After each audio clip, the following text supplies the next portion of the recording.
You are about to learn one of the biggest secrets in the history of the world.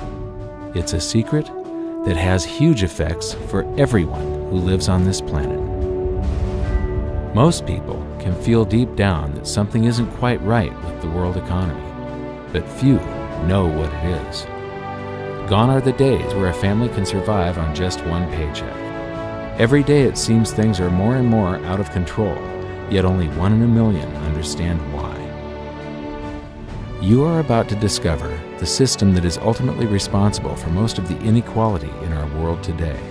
The powers that be do not want you to know about this, as this system is what has kept them at the top of the financial food chain for the last 100 years. Learning this will change your life because it'll change the choices that you make. If enough people learn it, it'll change the world because it'll change the system. For this is the biggest hidden secret of money. Never in human history have so many been plundered by so few, and it's all accomplished through this, the biggest scam in the history of mankind.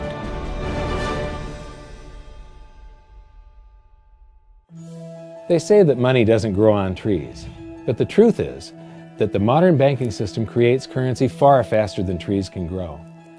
Most people don't have a clue how currency is created. Economists and bankers make it sound so complex that people think they can't understand it. But I'm going to strip our monetary system down to its essence so that you can see the scam behind the curtain and just how it affects you. Every modern society creates currency in pretty much the same way. But since the US dollar is the majority of the world's currency, I'm going to use the United States as our example. It all starts when some politician says, "Vote for me and I'll make sure the government provides you more free stuff than my opponent will." But there's no such thing as a free lunch. So to provide that supposedly free stuff, the politicians vote for the country to spend more than its income. This is called deficit spending. To pay for that deficit spending, the Treasury borrows currency by issuing a bond. So what's a bond? If you think about it, a bond is really nothing but a glorified IOU. It's a pretty piece of paper with numbers printed on it that says, "Loan me $1 trillion today, and I promise over a 10-year period I'm going to pay you back that $1 trillion plus interest." But what you need to understand is that Treasury bonds are our national debt. These glorified IOUs are to be paid back by you and I and our descendants through future taxation. Therefore, when the government issues a bond, it steals prosperity out of the future so that it can spend it today. The Treasury then holds a bond auction, and the world's largest banks show up and compete to buy part of our national debt and make a profit on it by earning interest. You'll notice that as we move through this process, the big banks are there, taking a cut every step of the way. This isn't by chance, as you'll see shortly. Then, through a shell game called open market operations, the banks get to sell some of those bonds to the Federal Reserve at a profit.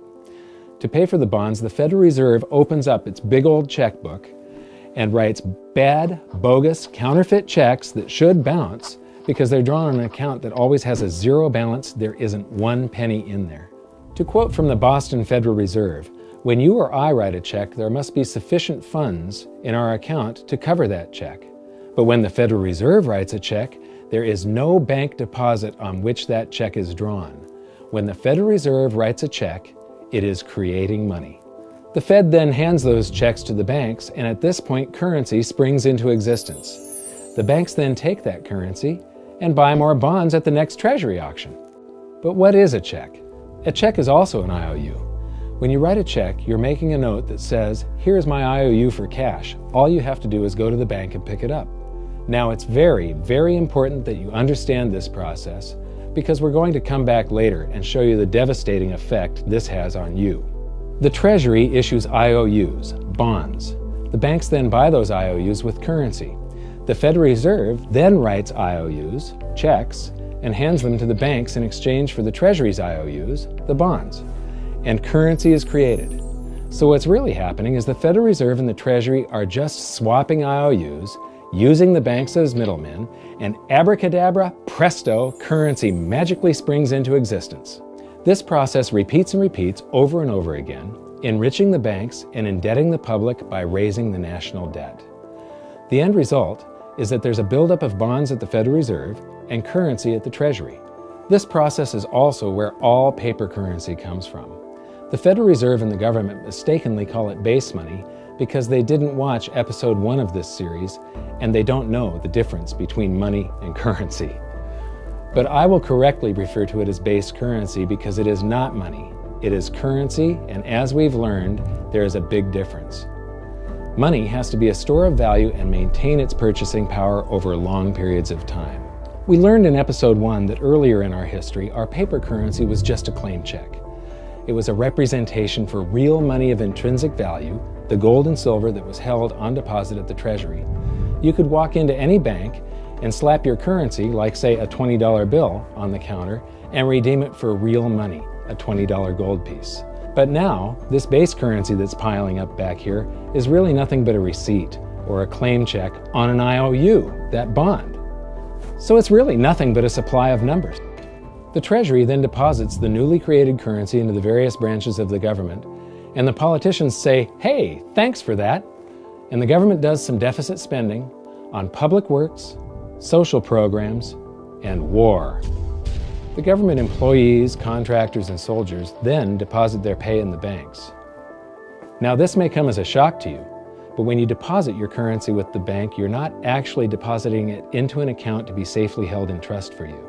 Instead, you're actually loaning the bank your currency, and within certain legal limits, they can do with it pretty much anything they please. This includes gambling in the stock market and loaning it out, at a profit, of course. Now this is where the machine of currency creation really gets cranking, because this is where something called fractional reserve lending comes into play.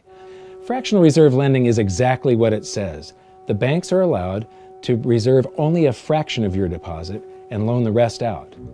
Although reserve ratios may vary, I'm going to use a 10% reserve ratio as our example. If you deposit $100 in your account, the bank can legally take $90 of it and loan it out without telling you.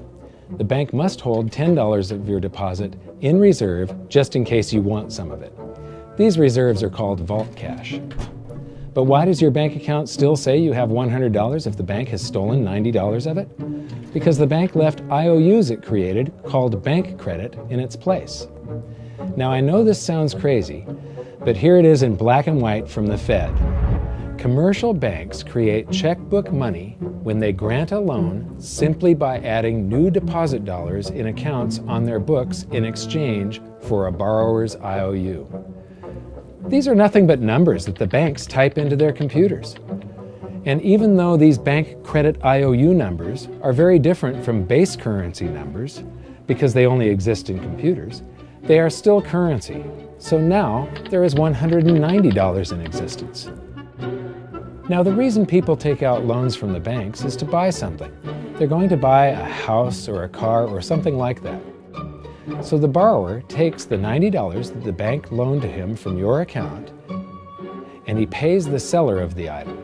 But then the seller deposits that currency into his account, and his bank loans out 90% of that and leaves bank credit numbers in its place. So now there's $271 in existence. This process repeats and repeats until under a 10% reserve ratio, an initial deposit of just $100 can create up to $1,000 of bank credit, all backed by $100 of vault cash, just 10%. But as I said, reserve ratios vary wildly. On some deposits, it's 10%, on others, it's 3%, and on some forms of deposits, reserve requirements are 0. The result is that the expansion of the currency supply by the banks is far greater than even this example would lead you to believe. So once again, when currency is deposited in the banks get to lend it out, and then it gets redeposited and relent, redeposited and relent, redeposited and relent over and over again, creating bank credit all the way. This is where the vast majority of our currency supply comes from. In fact, 92 to 96% of all currency in existence is created not by the government, but here in the banking system. Now, massive amounts of currency spewing into society may at first sound like a fun idea. That is, until you remember one of the most important hidden secrets of money from episode 1, that the prices of everyday goods and services act as a sponge on an expanding currency supply. The more currency we have, the more prices rise. This is where inflation comes from. The true definition of inflation is an expansion of the currency supply. Rising prices are merely the symptom. So our entire currency supply is nothing but a couple of bucks whipped up in this hocus-pocus scam where the Treasury and the Federal Reserve swap glorified IOUs, and a bunch of numbers that the banks just type into their computers. That's it. That's our entire currency supply. It's nothing but a supply of numbers. Some of them printed, most of them typed, and there is nothing else. But if you thought that was crazy, get ready to enter the twilight zone of modern economics. We work for some of that currency supply. True wealth is your time. But we trade away moments of our lives, hour by hour, day by day, and year by year, for numbers that somebody printed on pieces of paper or just typed into a computer. Now those numbers represent our blood, sweat, tears, labor, ideas, and talent. We are what gives the currency its value. But here comes the really cruel joke. We work hard so that we can save some of that currency, so that we can pay the tax collector. In the United States, it's known as the IRS. They then turn it over to the Treasury so that the Treasury can pay the principal plus interest on that bond that the Federal Reserve bought with a check drawn on an account that has nothing in it. Now let's do a recap on this section, because this is where the system begins to rob you and I on a massive scale. Much of our taxes are not used for schools, roads, and public services, but to pay interest on bonds that the Federal Reserve bought with a check drawn on an account that has nothing in it. The Federal Reserve is committing fraud. But here's one of the biggest secrets of them all. Before the establishment of the Federal Reserve, there was no need for personal income tax. The Federal Reserve was created in 1913, and that very same year, the Constitution was amended to allow income tax. Do you really think this was just a coincidence? Ask yourself how much income tax you've paid over your lifetime. Much of it has been silently siphoned away into the hands of those who own the system. Yes, this system has owners. Who they are is an even bigger secret that we'll get to shortly. But first, we need to understand the mumbo-jumbo of the so-called debt ceiling. It's all based on a huge paradox. There was interest due on that bond, and there was interest due on every one of those loans that the banks made. That means that there is interest due on every dollar in existence. Let me ask you something. If you borrow the very first dollar into existence, and that's the only dollar that exists on the planet, but you promise to pay it back plus another dollar's worth of interest, where do you get the second dollar to pay the interest? The answer is that you have to borrow that one into existence and promise to pay it back with interest as well. So now there are $2 in existence, but you owe $4, and so on and so on. The result is there's never enough currency to pay the debt. There is always more debt in the system than there is currency in existence to pay the debt. Therefore, the whole system is impossible. It is finite. It will come to an end one day. What would happen if the government stopped borrowing to do deficit spending? Are the payments on those treasury bonds going to stop? What would happen if the public stopped borrowing and going deeper into debt? Are your house and car payments going to stop? No. There is a payment due every month on the principal plus the interest on every dollar in existence, and those payments do not stop. If we stop borrowing, then no new currency is created to replace the currency that we used to make those payments. Whether you're making a payment on a loan or paying tax to make a payment on a bond, the portion of the payment that goes to pay off the principal extinguishes that portion of the debt. But the debt also extinguishes the currency. Currency and debt are like matter and antimatter. When they meet, they annihilate each other. If we just pay off the principal only on all the loans and bonds that exist, the entire currency supply just vanishes. So if we don't go deeper into debt every year, look what happens. The whole thing goes into a deflationary collapse under the weight of those payments. Politicians and pundits alike talk about balancing the budget, paying down the debt, and living within our means. They don't understand that that is deflationary. It is impossible to do under our current monetary system without collapsing the whole economy. This is why any talk of a debt ceiling is not only ridiculous, it's delusional. The system is designed to require ever-increasing levels of debt just to continue. And that's why politicians will always kick the can down the road and raise this so-called debt ceiling over and over again until the whole system finally collapses under its own weight. In other words, they don't want it to collapse on their watch. The Founding Fathers of the United States knew the dangers of central banking and fought to free themselves from this very thing. The Revolutionary War started out as a tax revolt, but now we must pay tax just to have a monetary system. Having just suffered through the hyperinflation of the continental dollar, which was printed into oblivion to finance the Revolutionary War, they understood the dangers of fiat currency and debt-based monetary systems. So to protect future generations from institutional theft and out-of-control government, they wrote into the Constitution that only gold and silver can be money for the simple fact that you can't print them. Our current system is not only unconstitutional, but it robs us of the liberty and prosperity our forefathers fought and died for.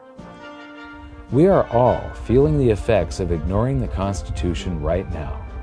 By forcing more currency into circulation, our purchasing power is diluted. Inflation is a slow and insidious stealth tax that is simply the result of this debt-based monetary system.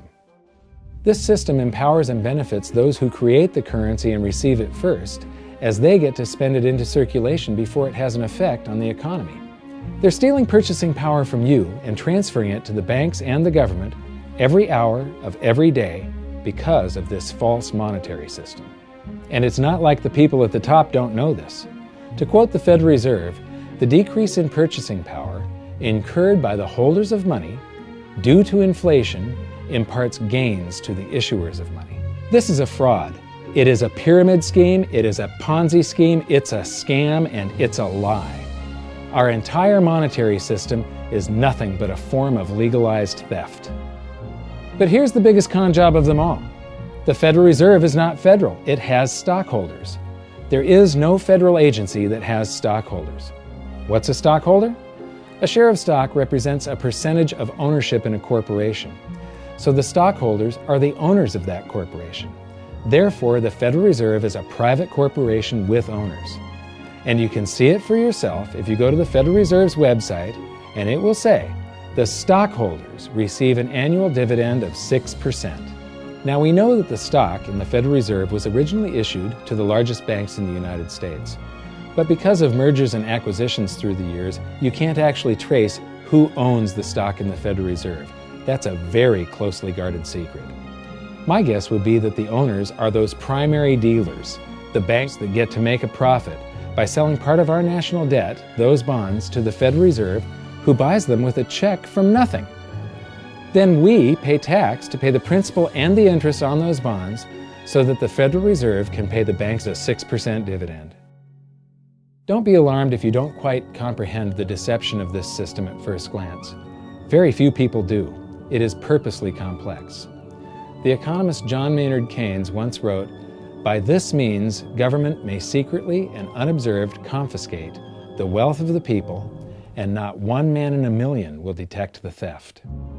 I believe that presented correctly, anyone can understand this system, regardless of how complex it is. So let's do a recap and break it down even more. The way the system works is that, step 1, the government creates glorified IOUs. These bonds increase our national debt and put the public on the hook to pay it back. Step 2, IOUs are swapped to create currency. The Treasury sells the bonds to the banks. The banks then turn around and sell our national debt at a profit to the Federal Reserve, which they probably own.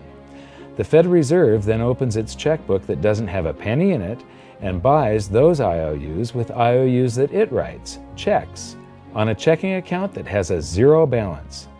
Then they give those checks to the banks and currency just springs into existence, and then the whole process repeats.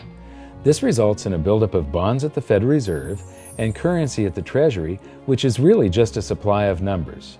The Treasury then deposits the numbers in the various branches of the government, and we get to step 3. The government spends the numbers on promises, public works, social programs, and war. Then the government employees, contractors, and soldiers deposit their pay into the banks. And we get to step 4, where the banks multiply the numbers by magically inventing more IOUs through fractional reserve lending, where they steal a portion of everyone's deposit and lend it out. That currency gets redeposited, and then a portion is stolen again. And the process repeats over and over, magnifying the currency supply exponentially. Then we work for some of those numbers, which brings us to step 5, where our numbers are taxed. We pay tax to the IRS, who then turns our numbers over to the Treasury, so the Treasury can pay the principal plus the interest on bonds that were purchased by the Federal Reserve with a check from nothing. Then we get to step 6, the debt ceiling delusion. The system is designed to require ever-increasing levels of debt and will eventually collapse under its own weight because politicians always kick the can down the road. They don't want it to collapse on their watch. And finally, step 7, the secret owners take their cut. The world's largest banks own the Federal Reserve. Those banks make a profit selling our national debt to the Fed. They make a profit when the Fed pays them interest on the reserves held at the Fed, and the Fed pays them a 6% dividend on their ownership of the Fed. This system is fundamentally evil. It funnels wealth from the working population to the government and the banking sector. It is the cause of the artificial booms and busts of modern economies, and it causes great disparity of wealth between the rich and the working class. And it is only possible because we no longer use real money, we use currency. But worst of all, it is a form of enslavement. Bond is the root word of bondage. Whenever a government issues a bond, it is a promise to make us pay tax in the future. Nobody asked you if you wanted to pay tax today for the prosperity we all enjoyed in the last century. Nobody is asking our children if they want to work hard in the future to pay for the prosperity we're enjoying now.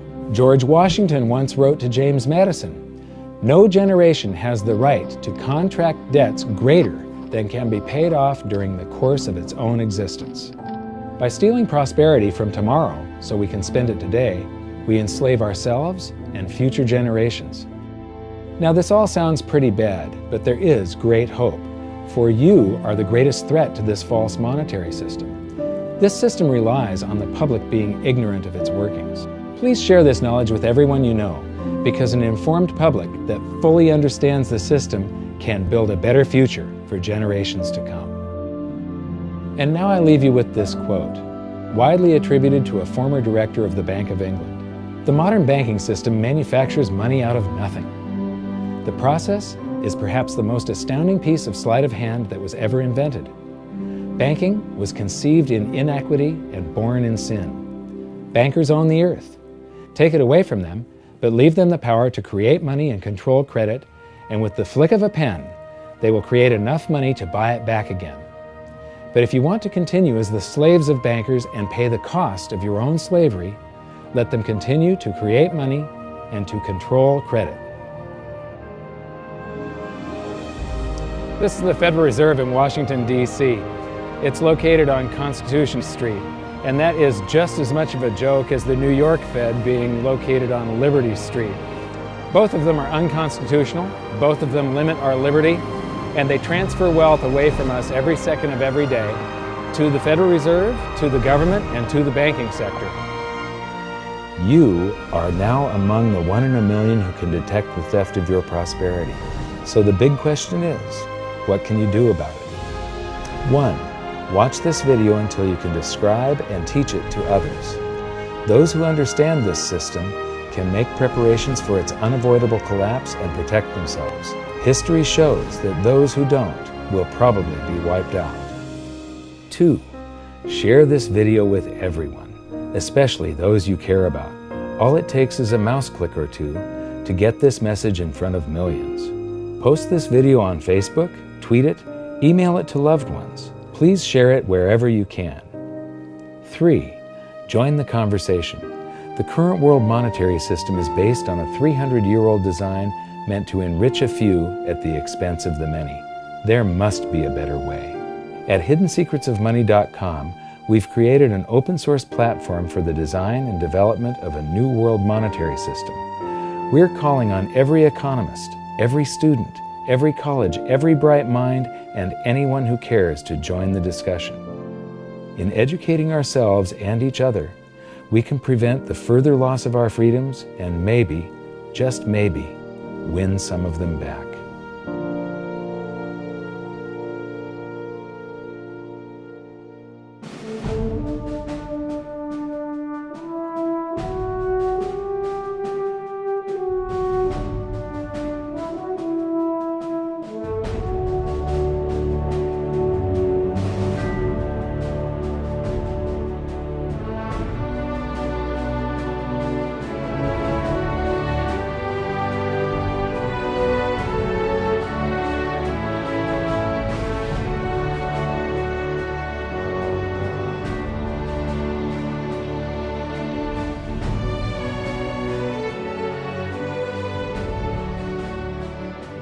I think your episode 4 is very beneficial, very helpful. It's going to introduce these ideas to a lot of people, and like I've just been talking about, we have to change people's mind, and the more they understand it, the better.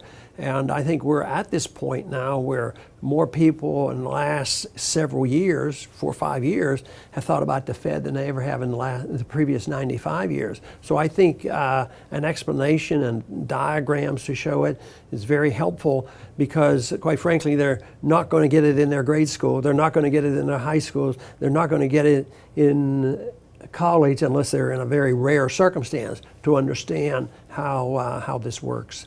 You know, for years before I got involved in really studying gold and some of the things I write and talk about today, I was a monetary economist for decades. You know, in your video, you talk about the primary dealers.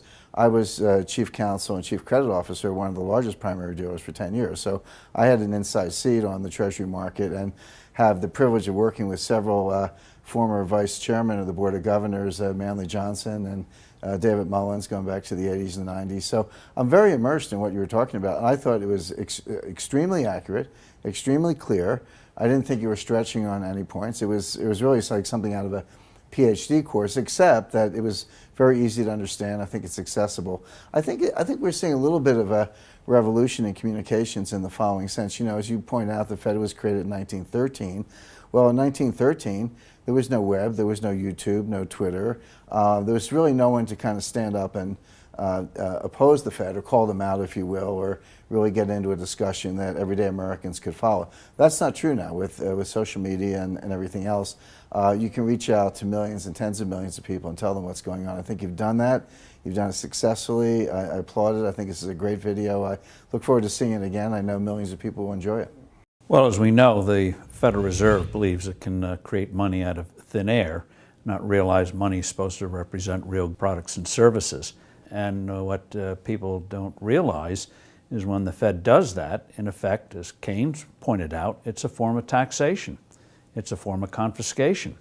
And because people don't see it, the politicos get away with it, but it also undermines social trust. It just is corrosive throughout society. We're going to have a lot of turmoil in the coming years, but it's going to be the kind of turmoil that leads to positive things.